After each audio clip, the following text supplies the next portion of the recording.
नमस्कार प्रिय श्रोता बंधुरा राधा कृष्ण पेट पियाली चैनेले आमी पियाली आछि। आज के आपनारा शुनछेन शिव महापुराण। प्रिय श्रोता बंधुरा शिव महापुराणे आपनारा शुनछेन महादेवेर अलौकिक लीला तथा पुजो करार सम्पूर्ण विधिबद्ध विधान जा सुंदरभावे बर्णित आछे शिव महापुराणे। प्रिय श्रोता बंधुरा शिव महापुराणे महादेवेर नानाविध पुजो करार विधिबद्ध विधान एछाड़ा अलौकिक कथा जा बर्णित आछे शिव महापुराणे।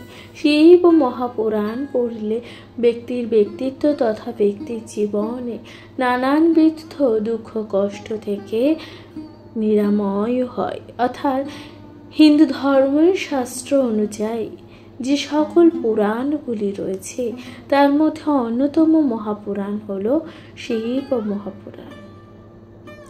প্রিয় শ্রোতা বন্ধুরা, শিব মহাপুরাণের আজকের আলোচ্য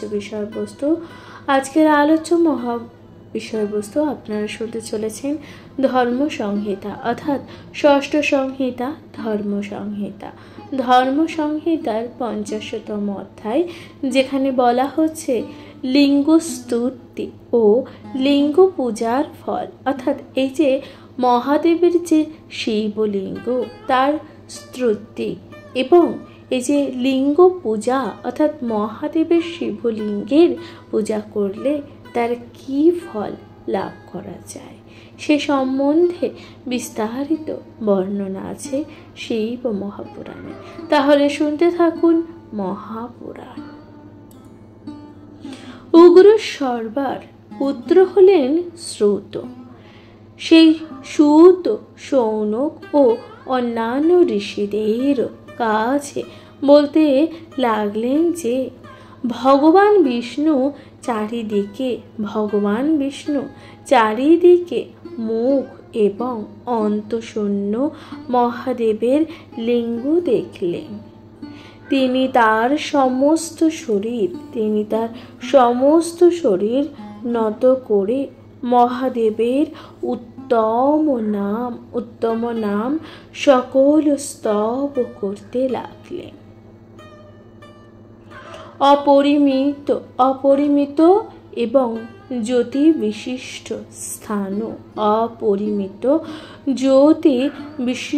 স্থান শান্তিগণ অবলম্বনকারী শিবপ্রদ জগদীশ্বর এবং পশুপতি শিবকে আমি ভূয়ভুব নমস্কার করি। যে দেবের গলায় স্মৃতি চিহ্ন দেখা যায়, যিনি প্রলয়ের সময় ভয়ঙ্কর মূর্তি ধারণ করে রুদ্র নামে বিখ্যাত হয়েছেন। যে দেবতা সকল দেবতার প্রধান, যার হাতে শূল শোভা পাচ্ছে, যার ভীষণ মূর্তি, সেই শম্ভুকে আমরা অর্থাৎ আমরা সাধারণ মানুষ নমস্কার করি বারংবার।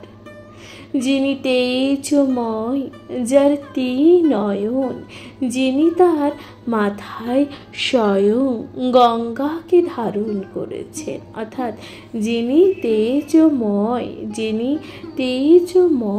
যার ত্রিনয়ন, যিনি তার মাথায় স্বয়ং গঙ্গাকে ধারণ করেছেন।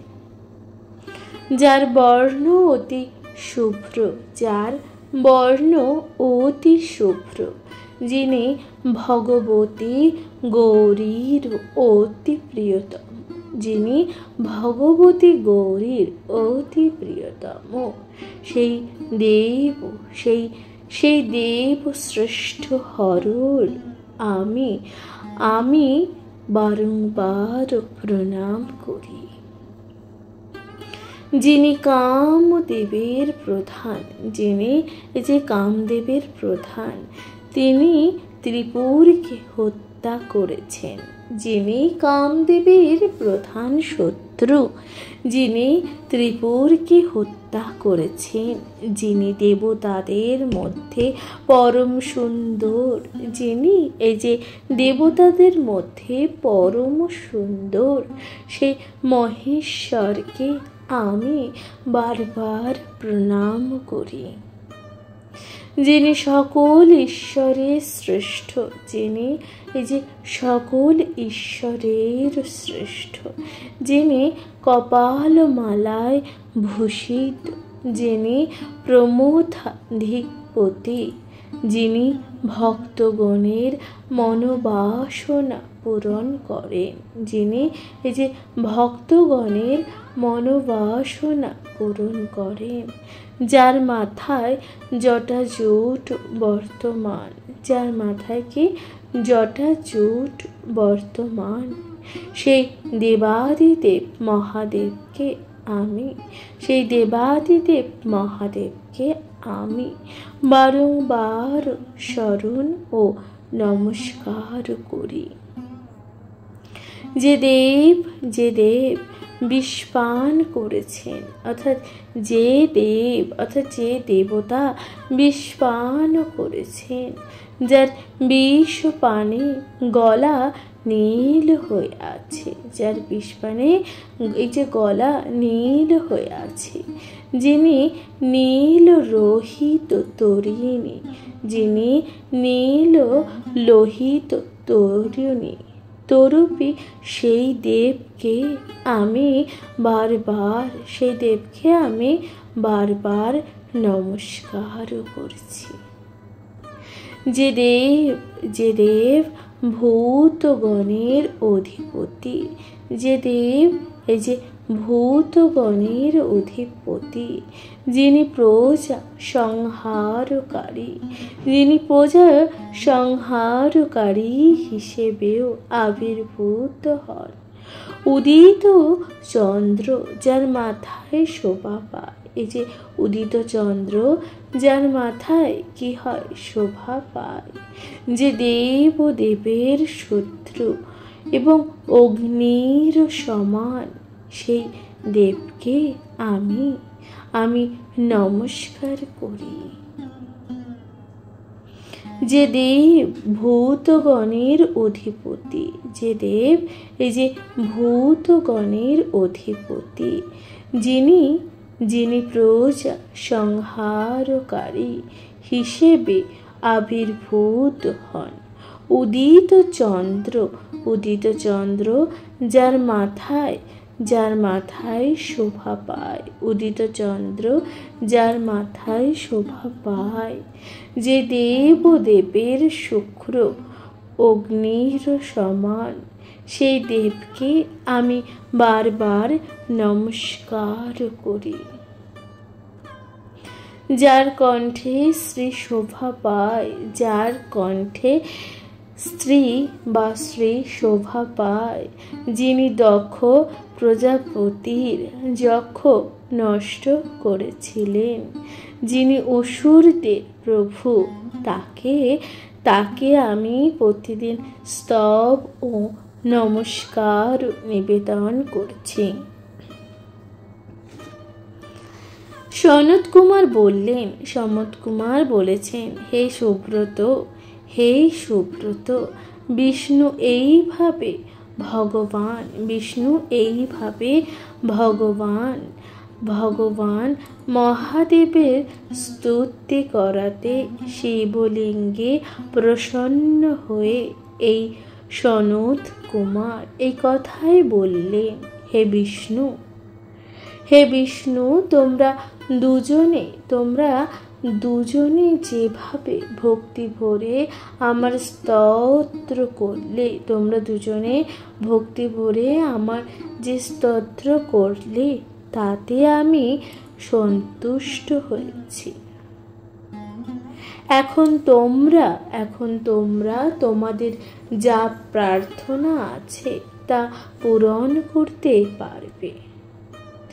ভগবান বিষ্ণু শিব প্রভার যুদ্ধক্ষেত্র শত্রুবর্গের নিকট দুর্জয়স্থ লাভ করলে এবং মনুষ্য লোকে অর্থাৎ এই পৃথিবীতে পূজা পাওয়ার ও প্রজা পালন করার অধিকার লাভ করেছে। ভগবান ব্রহ্মাও শিবের প্রসাদে এই লাভ করেছেন যে যতকাল মন্বন্তর হয়ে এই পৃথিবী ধ্বংস না হচ্ছে ততকাল সৃষ্টির কাজ করে যেতে পারবে। যে ব্যক্তি বা যে মানুষ পবিত্র দেহে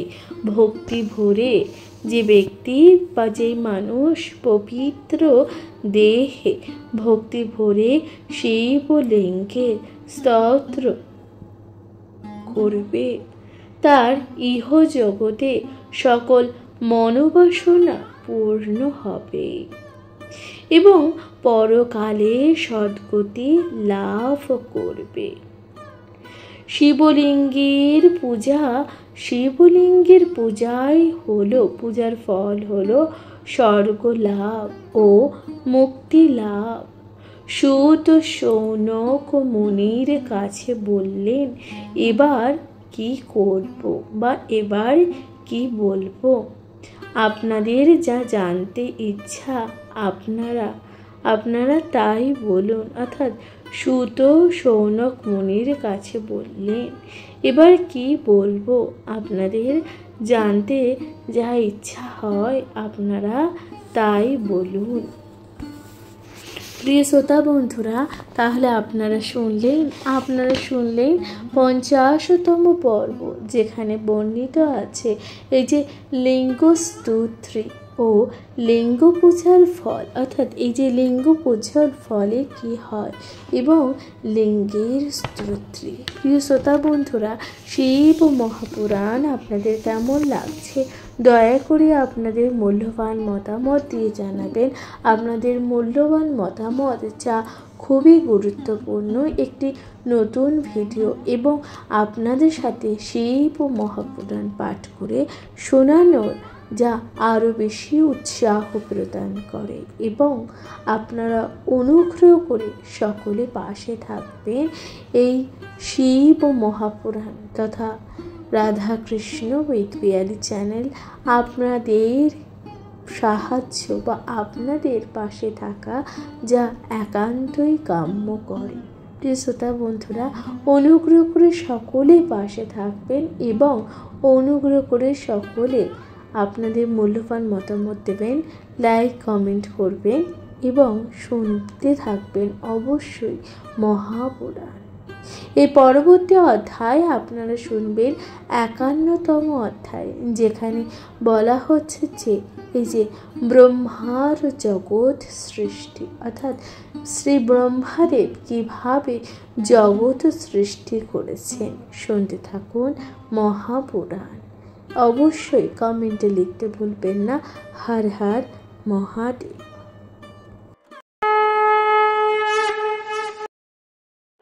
নমস্কার প্রিয় শ্রোতা বন্ধুরা, রাধা কৃষ্ণ বেদপিয়ালি চ্যানেলে আমি পিয়ালি আছি। আজকে আপনারা শুনছেন শিব মহাপুরাণ। প্রিয় শ্রোতা বন্ধুরা, শিব মহাপুরাণে আপনারা শুনবেন 51তম অধ্যায়, যেখানে আপনারা শুনতে চলেছেন ব্রহ্মার জগৎ সৃষ্টি, অর্থাৎ এই যে ব্রহ্মাদেব কিভাবে জগৎ সৃষ্টি করেছেন তা আপনারা শুনতে চলেছেন। অবশ্যই শুনতে থাকুন শিব মহাপুরাণ।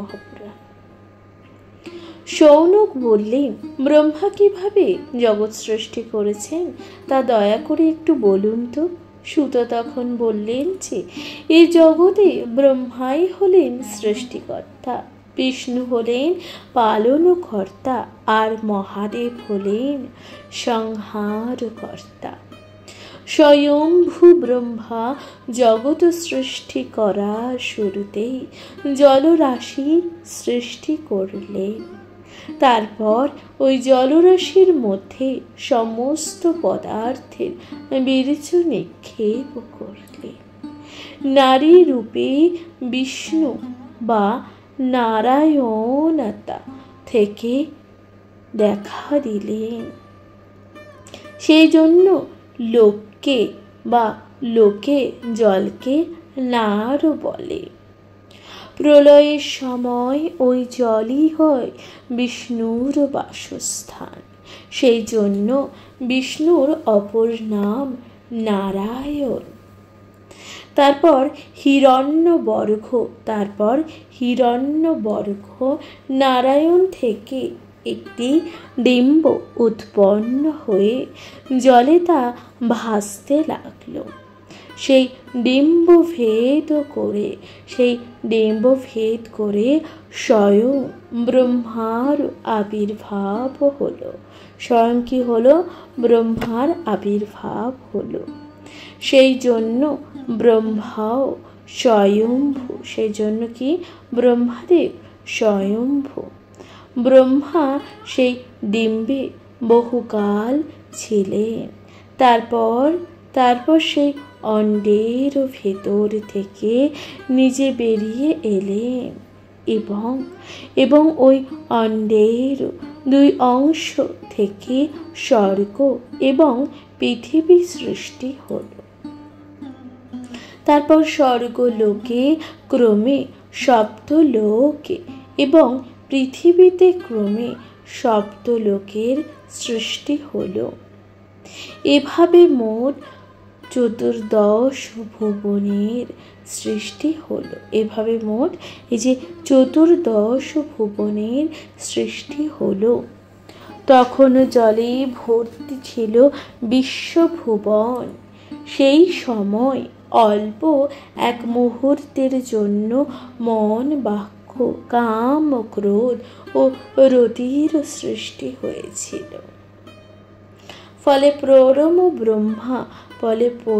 ব্রহ্মা এই যে 7 জন মানুষ পুত্র সৃষ্টি করলেন।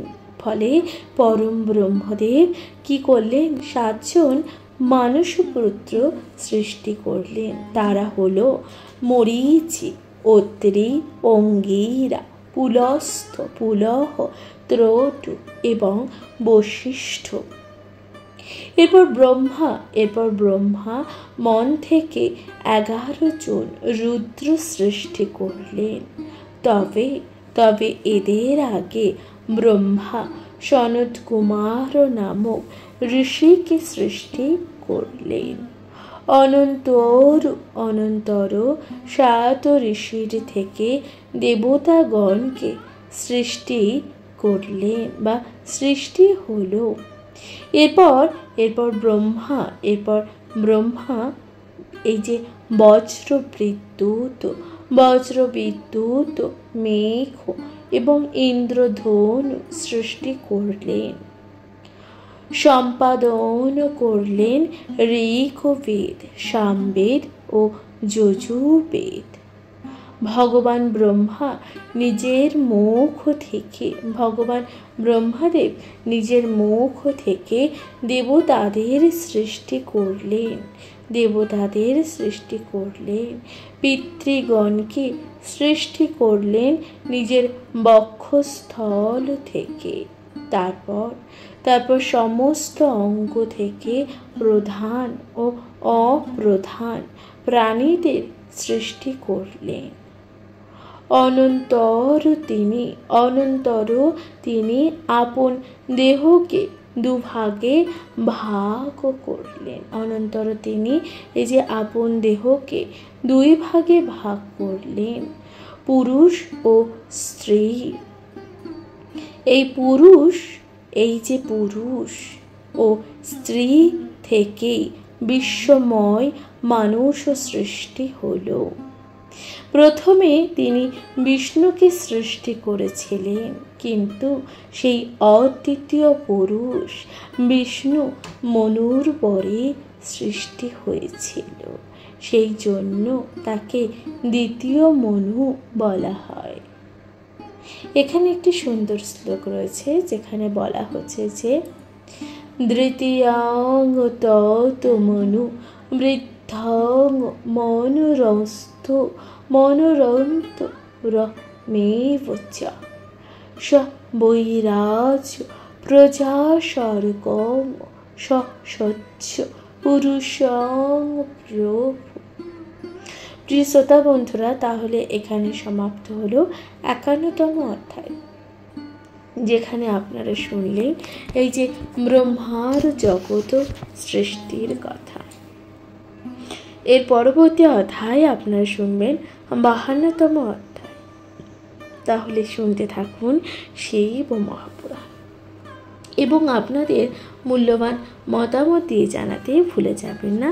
শুনতে থাকবেন শিব মহাপুরাণ, কমেন্টে লিখতে ভুলবেন না হর হর মহাদেব। শুনতে থাকুন শিব মহাপুরাণ।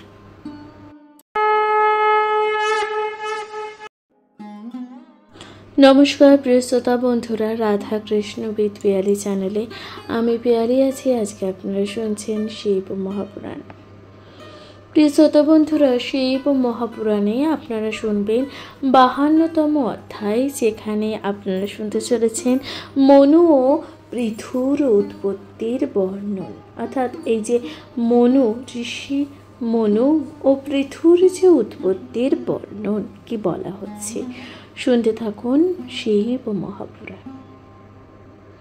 সুত বললেন যে ব্রহ্মা পূর্বে অজনী সম্ভূতা এক নারীকে পত্নী হিসাবে লাভ করেন। সেই নারীর গর্ভে তার একটি পুত্র জন্মায়। সেই পুত্রই মনু নামে বিখ্যাত হয়েছিলেন। এর বহুদিন পরে দ্বিতীয় মনু সৃষ্টি হয় বিষ্ণু। বীরকা নামে এক রমণী থেকে প্রিয়ব্রত ও উত্থানপাত নামে দুজন পুত্রের সৃষ্টি হয়েছিল। কাম্মা নামে এক নারী কদর্য নামক প্রজাপতির স্ত্রী ছিলেন। ওই কাম্মার 4টি সন্তান হয়। চারটি সন্তান হয়। তারা হলেন সামাক্ষ, অক্ষী, বিরাট ও প্রভু। উত্থানপাতের অনেক সন্তান ছিল। তারা সবাই মহাপরাক্রমশালী। উত্থানপদের স্ত্রী নাম সুনীতি ধর্মরাজের কন্যা।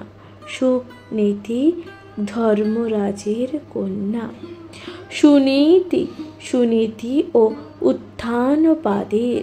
উত্থানপাদের এক পুত্র ছিল, তার নাম ধ্রুব বাল্যকাল থেকে 1000 বছর ধরে গভীর তপস্যা করেন।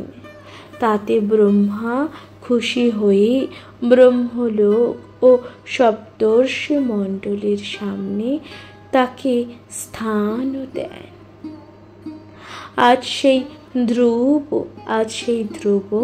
আকাশে ধ্রুব তারা হয়ে জল করছে। ধ্রুবের 2টি পুত্র হয়। তাদের নাম পুষ্টি ও ধান্য। পুষ্টি বিবাহ করেন অবন্তী দেশের কন্যা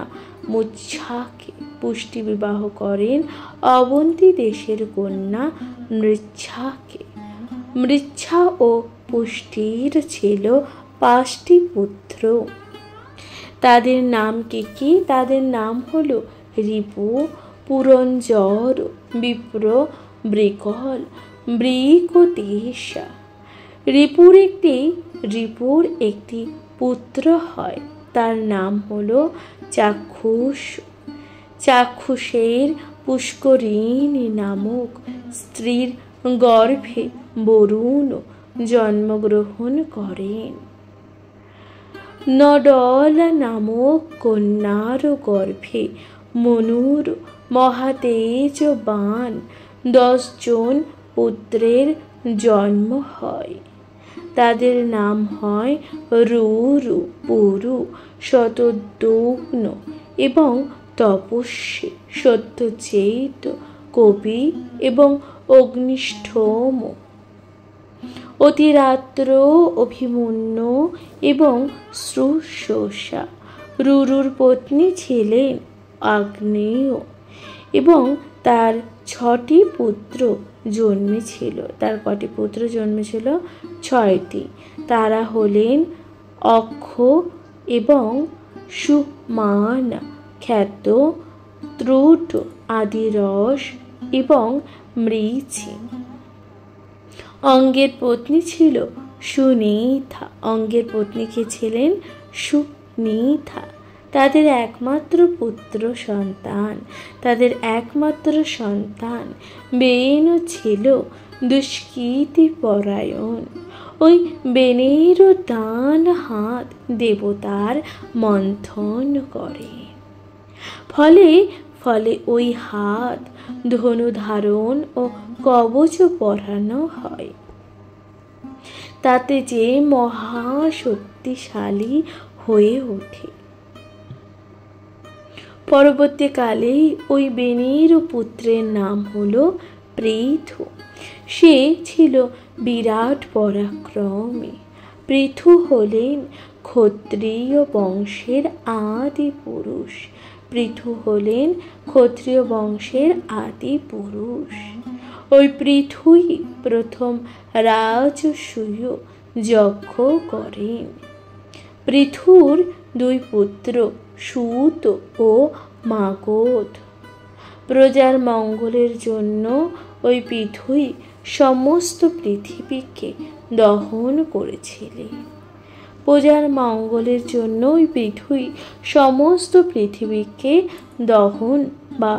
দহন করেছিলেন। প্রিয় শ্রোতা বন্ধুরা, তাহলে এখানে সমাপ্ত হচ্ছে শিব মহাপুরাণ। এখানে সমাপ্ত হচ্ছে শিব মহাপুরাণের 52তম অধ্যায়, যেখানে আপনারা শুনছেন মনু ও পৃথিবী উৎপত্তির কারণ।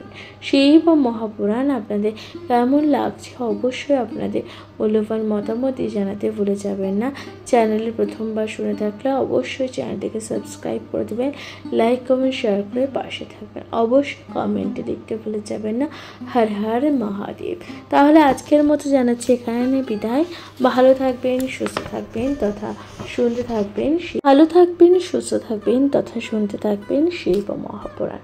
আপনাদের নিজের মানুষ, প্রিয়জন সকলের সাথে ভাগ করে নিতে ভুলে যাবেন না মহাপুরাণ। কমেন্টে লিখতে ভুলবেন না হর হর মহাদেব। নমস্কার।